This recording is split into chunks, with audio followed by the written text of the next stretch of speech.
Bismillahirrahmanirrahim. Nyo tak baca kitab lain. Dino katanya tak baca kitab Tanwirul Anwar.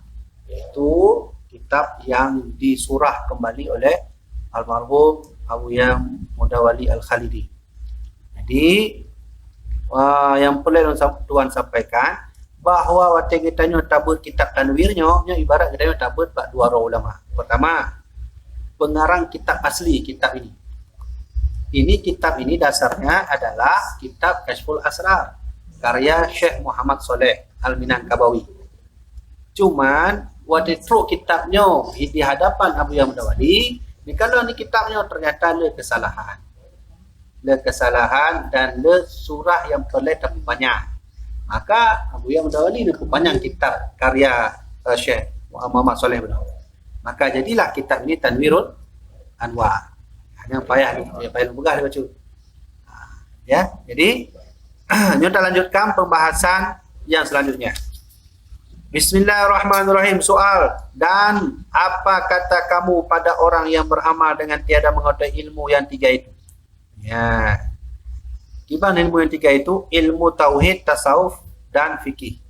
Jadi pada pembahasan yang kali kita bahas bab uronya, bab uro yang kali ikut bahawa sesungguhnya syarat menjadi seorang muslim dan imannya itu sah, dia harus menguasai ilmu tauhid, fikih dan tasawuf. Kino naurutannya Abu Ya, nyo kiban hukum tidro mengamai sabuh amai tapi han dia kuasai ilmunya. Betul naurun lah jak kuliah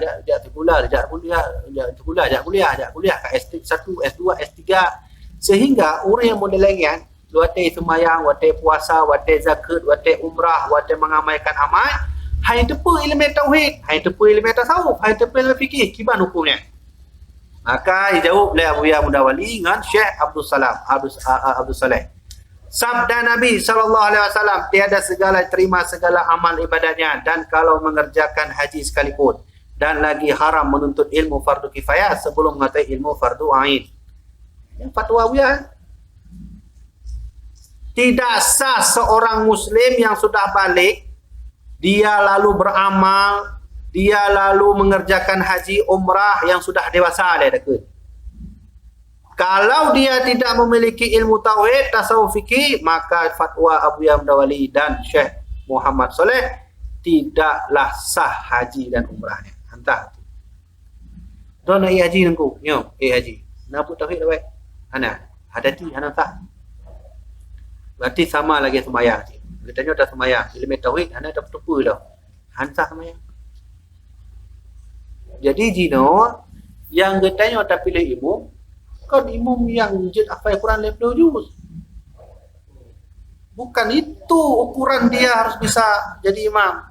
Ukuran orang bisa jadi imam, kategori dari Nabi langsung, a'lamuhum yang lebih mengetahui ilmunya. Ilmu baca Quran, ilmu tata semayang, nah itu pun syarat semayang ni. Nah itu pun rukun semayang. Nah itu pun 4 bata-bata posisi di mana batal-batal semayang, di mana makruh-makruh dalam semayang, di mana sunnah-sunnah dalam semayang. Ni yang boleh jadi imam. Bukan orang hafal 30 juz. Kau ni ukuran orang je pimpin semayang. Ya kan? Ni ya hana.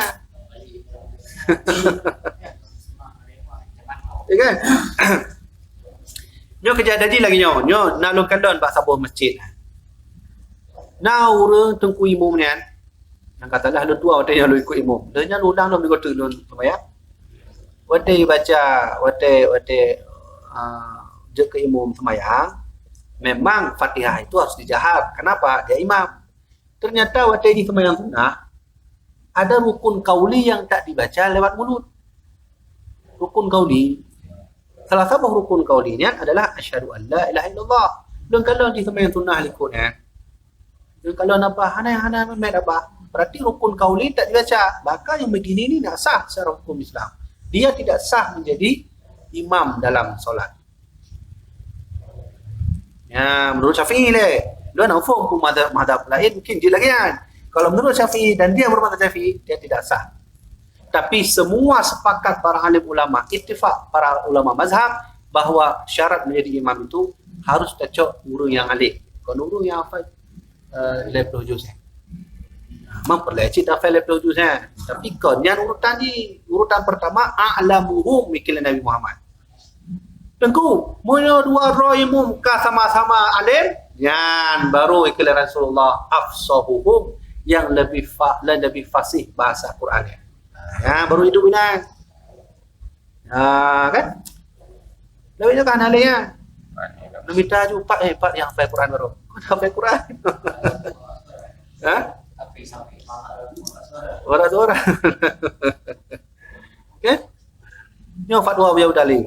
Fatwa Abu Dali. Tidak sah haji, tidak sah umrah apabila si pehaji dan si peumrah itu tidak mengerti tauhid, tidak mengerti fikih, tidak mengerti ilmu tasawuf. Lo pertama macam mungkin hanai no. Fatwa ulama lain seperti Syekh Muhammad Imam Ibn Ruslan, salah seorang ulama fikih terbesar, di dalam kitab I'anah. Dan kalau dalam kitab I'anah mukaddimah di dalam jilid A, yang pegah dari Syekh Muhammad Ibn Ruslan bahawa wal amalu bila ilmin mardudatun lan tuqbal. Ini kelas dari beliau. Apa artinya? Bermula mengamalkan sesuatu tanpa ilmu, maka amalan itu ditolak. Ini Syekh Ibn Ruslan. Waktu tekanan dalam pendapat ulama lain berupa, iaitu Imam Al-Ghazali dalam kitabnya Ayyuhal Walad. Maka ikut dari Imam Ghazali, wal amalu bila ilmin khilafan, mengamalkan satu amal tanpa ilmu maka ditolak amalnya. Yang kewajiban kepadanya bagi untuk undang kepadanya untuk bertauhid, fikih dan tasawuf. Nah, bagaimana contohnya? Hanya sabote. Haramnya, haram dulu itu. Haram menuntut ilmu fardu kifayah sebelum mengetahui ilmu fardu ain. Haram berarti hancur. Ilmu fardu kifayahnya apa dengku selain daripada ilmu fardu ain. Ilmu fardu ain lebar, ilmu tauhid, tasawuf, fikih, yang fardu ain. Wajib dikuasai oleh setiap anak muslim yang sudah balik. Wajib. So yang wajib dikuasai kan Abu Ya Mudawali dalam kitab Tanwir, Syekh Muhammad Salim kitab Tanwir, pengarang kitab Durus Samid, pengarang kitab Durun Nafis, pengarang kitab Kifayatul Awam, Syekh Imam Al-Bajuri dalam kitab Kifayatul Awam, Syekh Muhammad Al-Fadhili dalam kitab Kifayatul Awam, Syekh Imam Al-Ghazali dalam kitab Sirat Salikin atau kitab Ihya Ulumuddin, manduk ittifaq para ulama mengatakan wajib belajar tauhid. Kalau tidak, hukumnya berdosa. Jadi yang lokal benar benar referensi.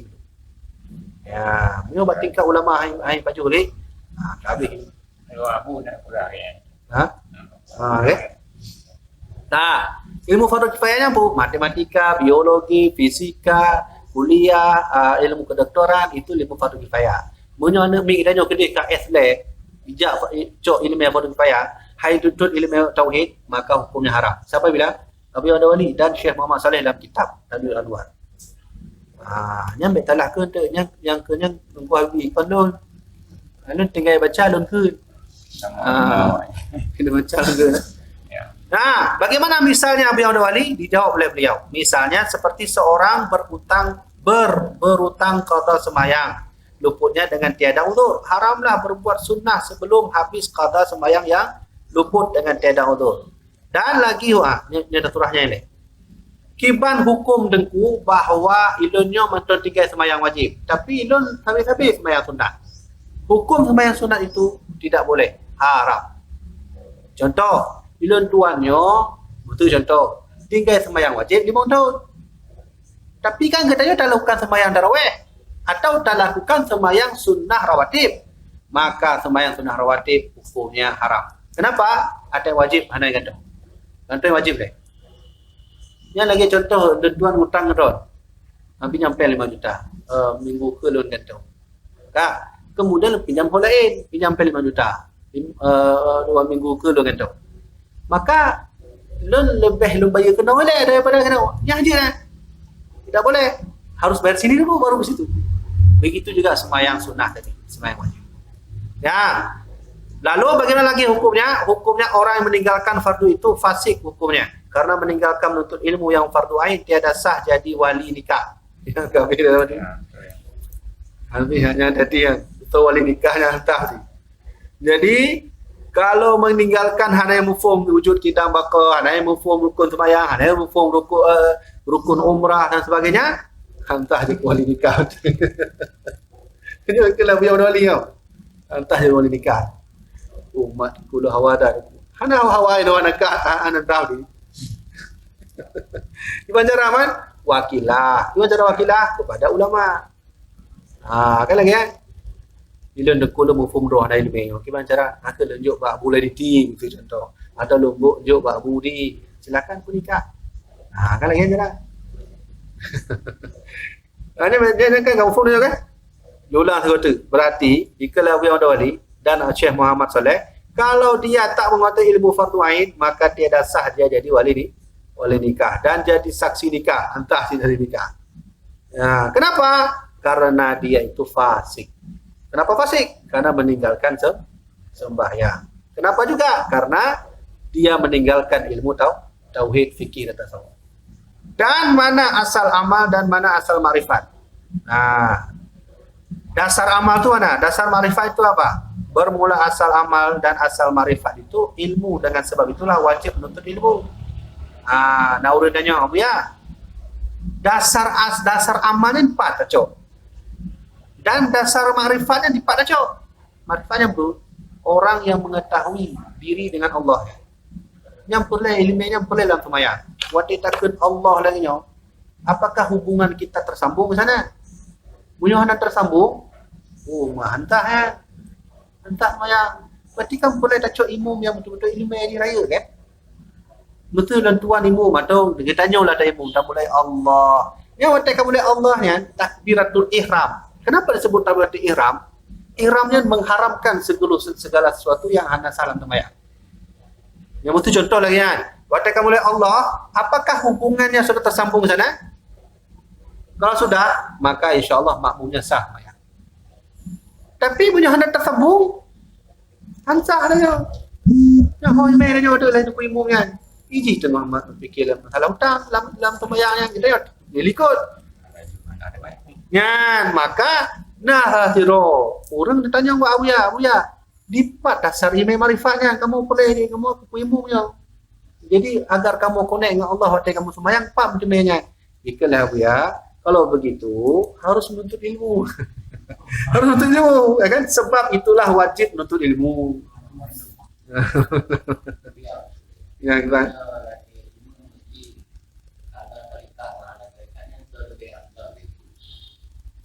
Dino lagi tarekatnya telah tabuh alat juga untuk mencapai makrifat. Tapi kon mandum katanya tabuh orang yang mentarikatnya. Ladum kan haji orang tarikat mentarikat roh. Beda je. Bila kalau cok tarikat tengku. Tanya orang tengkunya le. Apakah lu ada kalau cok tarikat waktu tak sembahyangnya? Connect kita dengan Allah. Menyogolam berarti kalau salah tarikatnya. Yang tanya tatamu tarikatnya untuk apa? Untuk takarrub le. Ya kan? Yang paling penting le. Takarrub dengan Allah Subhanahu Wa Taala. Oleh ada tarikat ini hanya tertakarrub. Tak boleh masalah sih kan? Jadi tinjauan ukuran je kena umumnya kon baknya mentong walaupun tasawufnya tarikatnya boleh. Tapi kon baknya mentong. Lain deku tengkunya harus mufhum syarat sembahyang naik depu ji. Rukun sembahyang naik depu. Sunah-sunah sembahyang naik depu. Makruh dalam sembahyang naik depu. Haram dalam sembahyang naik depu. Depu mandu ruku baik dia depu umum. Menyuji mutarikat tapi hanya hukum syarat sembahyang, hukum rukun sembahyang ya hadis keliru dia. Yang gimana urut sembahyang? Karena ada kalau sembahyang lagi Allahu Akbar ya. Gimana? Nah, model lagi kan? Gimana? Ayo berarti sembahyang. Ya.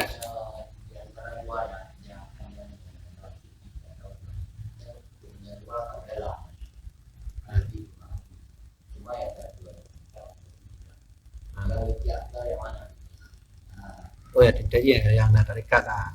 Pasti nak tarikat. Tarikat bahasanya berguru. Tarikat itu satu jalan untuk mencari makrifat kepada Allah. Guru ada usaha juga ada 2. Ada seorang guru di bidang halut itu juga apa yang bisa Khalut ya. Halut. Dia berguru juga itu bahasanya. Ya. Khalutnya ada 2 bohai. Ada 2 buah pembahagian. Khalut yang tidak dibolehkan, khalut yang dibolehkan. Khalut yang dibolehkan apabila sudah dituntut oleh mursyid. Maka kita khalut. Yang hanya takhalut adalah hanya tuntun mursyid. Itu makhluk-makhluk terlalu di gunung. Itu contoh. Itu tak boleh. Kenapa tak boleh? Kerana ikhlas Rasulullah tu man la syaikhalah fa syaikhalahu syaitan. Siapa yang tak ada guru, maka guru dia syaitan. Ikutan. Ya kan? Berarti khulut sah apabila dituntun oleh mursyid. Bukan oleh mursyid, murid yang mensayangi. Nyo cara khulut lagi nyo, metode lagi yang kamu faham dah. Korek. Nyo lagi kan berangkat. Nyo boleh. Jadi khulut tu boleh. Khulut yang kan lagi urun suluk je kan. Suluk kan pun dah tuntunan mursyid.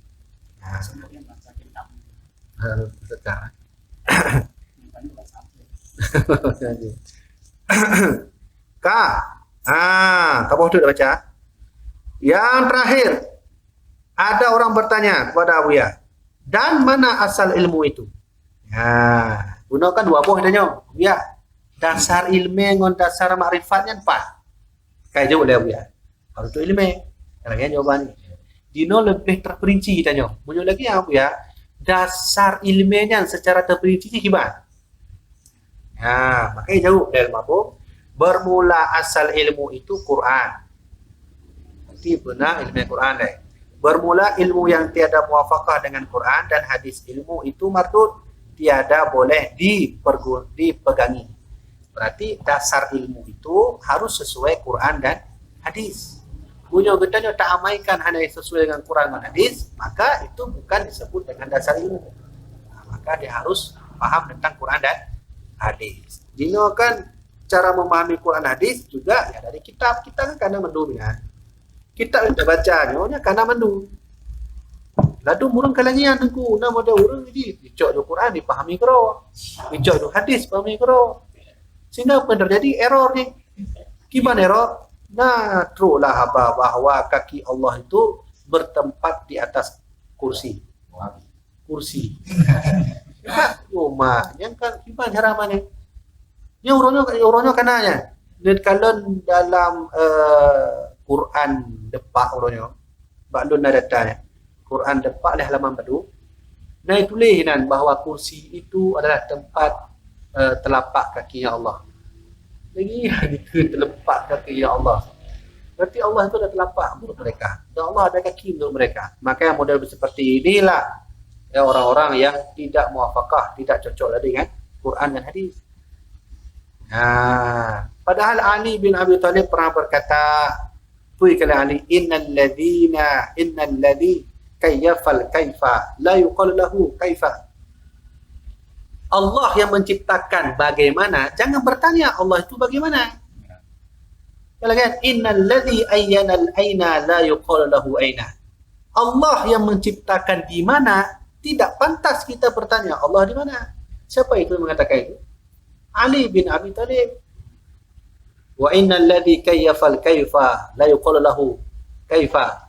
Dan Allah yang menciptakan segala yang bagaimana, tidak pantas kita bertanya bagaimana Allah. Kata mungkin lagi kan. Yang betul bukan hal yang orang Allah bertelapak kaki. Pastikan orang tanya bagaimana telapak kaki. Katalah kan? Ini akan memancing bertanya bagaimana. Padahal Ali tadi mengatakan tidak boleh bertanya Allah itu bagaimana, Allah itu di mana. Akan sesat kan? Berarti maka Allah Subhanahu wa taala berfirman laisa kamitslihi syai'.